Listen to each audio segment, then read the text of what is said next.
Bonjour, je suis le docteur Monique Alouche et aujourd'hui nous allons parler de l'asthme. Le diagnostic de l'asthme doit être évoqué selon certaines situations. Il peut être différent d'un patient à l'autre. Je vous donne des exemples. Une toux persistante, un essoufflement persistant, un réveil nocturne, un essoufflement nocturne, une impression de faire des bronchites à répétition. Tous ces symptômes peuvent évoquer un asthme débutant. La définition de l'asthme est un peu compliquée. En effet, c'est un désordre inflammatoire des voies aériennes supérieures. Il s'y ajoute un infiltrat, des voies pulmonaires, polymorphes. C'est pourquoi je ne m'attarderai pas sur cette définition. Ce qu'il faut retenir, c'est que l'asthme est une hyperréactivité bronchique à différents stimuli. Ces stimuli peuvent être allergiques ou non allergiques. Le développement de l'asthme est important et fonction soit de facteurs génétiques, soit de facteurs environnementaux. Exemple, la pollution. Exemple, l'allergie dans la famille. Souvent, l'asthme allergique est défini dès l'enfance. Ce qui est inquiétant, c'est que depuis 1960, l'asthme dans les zones urbaines est en constante progression. L'asthme aigu grave engage le pronostic vital. Oui, vous avez bien entendu, engage le pronostic vital.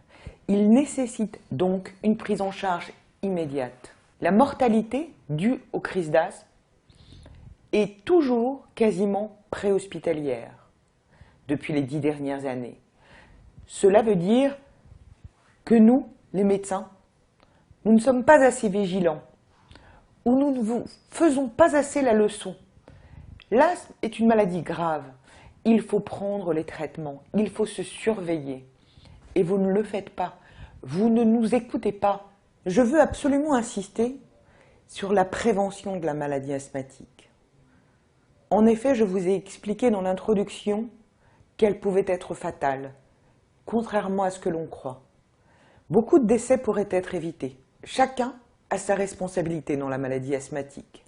Le médecin doit s'assurer que le traitement de fond et le traitement de la crise est donné au patient, que la vaccination est respectée. Le patient doit avoir compris sa maladie, avoir été éduqué par le médecin et ne pas arrêter les traitements dès qu'il se sent mieux. Plus le diagnostic précoce de l'asthme sera fait, plus le traitement sera adapté, moins le patient fera de complications. Les asthmatiques devraient tous, tout comme les médecins, avoir un débit expirateur de pointe, encore appelé peak flow. En effet, ils devraient être capables de mesurer leur capacité respiratoire et de voir quelle est leur moyenne quand ils sont bien, quand ils n'ont aucune pathologie associée, et dès qu'ils ne se sentent pas bien, pouvoir faire leur peak flow et aller consulter immédiatement. Cela éviterait bien des complications. Le traitement de première intention de la maladie asthmatique sont des nébulisations par des bêta+ et des corticoïdes. En conclusion, l'asthme aigu est une maladie qui peut être fatale. La prévention, l'éducation, le traitement sont tous nécessaires. À bientôt pour un autre item sur l'angine par exemple.